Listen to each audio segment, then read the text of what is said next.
Martin de Vialger.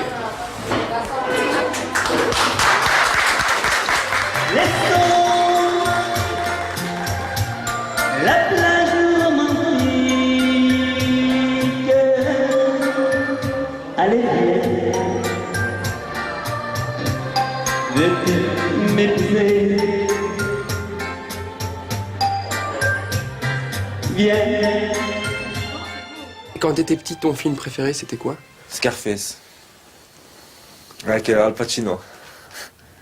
J'avais vu, je me rappelle quand j'avais 12 ans, j'ai revu 30 fois encore après.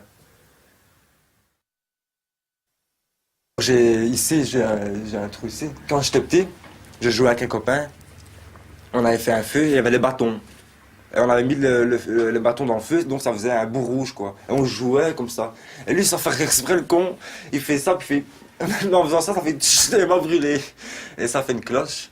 Là, ma maman m'a soigné et tout, et puis ça a passé quand même, quoi. Mais j'avais une belle cloche, quoi. Et pour finir, c'est resté quand même... la peau, elle est quand même encore là.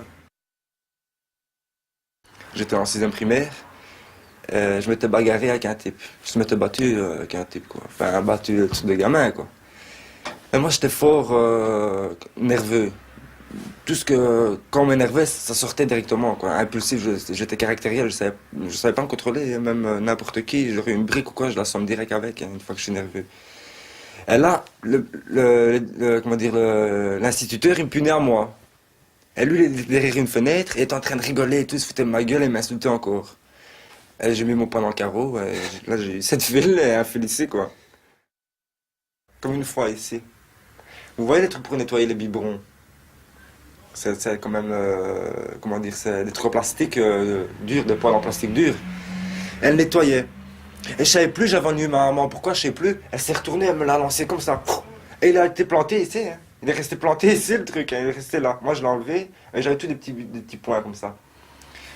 Et moi, je sais bien que quand je pleurais, mon père, il venait, il me frappait. Une fois que je commence à pleurer, mon père, il arrête de me frapper. Et je commence à pleurer. Mon père, il rentre, il fait: qu'est-ce que t'as eu? Oh, c'est maman, elle m'a frappé avec ça, ça. Mon père, il s'est retourné vers moi, il m'a fait... Je m'avais une tarte, je suis tombé dans le fauteuil. Elle me dit de faire des coups de bâton. Elle ne le fait pas, quoi. Enfin, elle le fait pas. J'ai déjà reçu un coup de raquette de ma mère cassé sur la tête. Je sais plus, j'avais 13 ans, 14 ans. Et ma mère, elle voulait m'attraper, mais moi, je courais autour de la table, parce que comme ça, elle savait pas m'attraper. Et elle prend la raclette. Elle me met un coup, je fais... Je dis, tu m'auras pas. Puis je fais ça, toi, je commence à jouer, au moment que je suis venu au mieux, elle m'a fait... Bam! Elle m'a cassé la raclette sur la tête. Une fois, j'ai reçu un coup de pied dans le derrière à mon père, j'avais fait 2 pièces en tout le sol. On avait un chien noir, on l'avait appelé Rocky, je me rappelle. Et mon père était entrepreneur dans le bâtiment. Il avait toujours des sacs de Goldbahn ou quoi dans la cave. Et il y avait un petit fauteuil, et mon chien, il était assis dessus. Et moi, je jouais, je sais plus avec quoi. Ça a tombé dans le sac, et le sac, il s'est ouvert. Il s'est cassé, quoi. Tout le Goldbahn sur le chien. Le chien, il était noir, il était tout blanc. Et après, il a eu ça, le chien, il est parti dans toute la maison. Ça a été le bordel. Ma mère, elle criait, elle essayait de courir après, de l'attraper. Mon mère, elle foutait le corps partout, le chien. Et mon père, il est rentré, il a fait: qui c'est qui a fait ça encore? Je dis: c'est Rocky. Elle fait: mais comment elle est devenue blanche? Je lui ai expliqué. Je me suis retourné, il m'a donné un petit coup de pied. Ça fait... Et toi, quand les chiens, là, quand ils ont un truc, ils frottent sur derrière à terre, là. Le même. Tellement j'avais eu mal. Hein. Je frottais mon derrière à terre comme un chien. Tellement que j'avais eu mal. Il y a des cicatrices que vous voyez pas. J'en ai une petite ici en dessous de ma moustache. Ça, c'était avec mon frère. Parce que mon frère et moi, quand on était encore en vie, chaque fois qu'on était ensemble, on se battait. Même une cicatrice ici. Parce que moi, avant, j'ai l'habitude de le mot sur ma langue. Et mon frère, il l'avait vu, il m'a mis une pêche ici. Et il m'a fait un trou dans la langue. Moi, j'avais pris un nerf de bœuf. Vous voyez, c'est quoi un nerf de bœuf? Je l'ai pris, je l'ai frappé avec. Ma mère, elle est arrivée, elle a vu qu'il avait du sang ici. Elle m'a frappé à moi. Alors, c'est moi qui... C'était à chaque fois moi, quoi. J'étais un bête noire, quoi. À chaque fois, on me frappait à moi. Je sais pas pourquoi. Peut-être à claque, peut-être. Je sais rien. Et j'avais pris, je me rappelle, c'est un pantalon blanc avec sa chemise chevignon. C'est sa préférée. C'était au moment que c'était chevignon et tout. Chevignon, naf-naf, tout ça. Je parle de ça il y a 6 ans, moi. Et il voit ça, je me rappelle, je vois sortir de la chambre. Après, je sors de la chambre pour moi aller sortir avec mes copains. Bah, mon frère, il vient. Il est venu, il m'a mis une tête direct ici. Il m'a ouvert ici. On la voit pas parce que j'ai la moustache. Et je suis tombé par terre. Là, ma mère, elle fait: qu'est-ce que t'as fait encore? Elle m'a volé mes vêtements. Et de là, j'étais à l'hôpital et on m'a mis 2 points de suture. Mais des rigolades, j'ai eu quand même. Une hache à sa tête, je vais lancer. Et pourtant, ouais, véridique, on s'était battu dehors, dans la cour. Mais elle était toujours plus fort que moi, elle avait 4 ans et demi en plus que moi. Donc il avait la force en plus que moi et tout. Et moi, j'avais pas m'en perdre, même comme mon frère, aux cartes ou quoi, comme un jeu de cartes, j'ai lancé dans le feu, moi, quand je perdais aux cartes avec ma maman ou quoi. Et une fois, c'est encore pour des histoires de vêtements. Non, non, j'avais pris sa mobilette. Il avait horreur, hein. J'avais 2 ans, j'avais 14 ans. Alors quand il voulait m'attraper, j'accélérais un peu, je l'attendais, j'accélérais, j'attendais, et puis je suis parti. Mais ça m'a plus les nerfs aux gens, hein, ça, toi. Et je suis rentré, je l'entends pas, je mets la mobilette, je me retourne, bam, bam, 2 pêches, il y avait la hache. Je vais te tuer, j'ai fait. Et j'ai couru vers la porte, j'ai lancé, il a regardé, il a fait, la hache plantée dans la porte. J'allais à l'école, je voyais les gens, ils avaient de la marque et tout, et je voulais avoir des pantalons de marque, des vêtements de marque. Et j'étais avec un type, il avait 15 ans, un peu plus vieux que moi, 3-4 ans plus vieux que moi, et lui, il volait déjà. Il me fait, viens, on va aller voler, on va avoir de l'argent et tout, on va acheter. Et moi, je vois les vêtements, je vois. Et là, il voit une femme avec un sac. Il me fait, viens, vole-lui son sac. Je fais, non, t'es fou, je pourrais pas faire ça. Il me fait, tu cours, tu le prends et tu regardes même pas derrière toi. Je fais, ça va.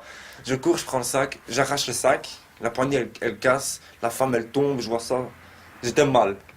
Et moi, je m'arrête, je regarde derrière moi pour voir comment elle va. La femme me fait, non, cours, sinon. Je cours, bam, bam.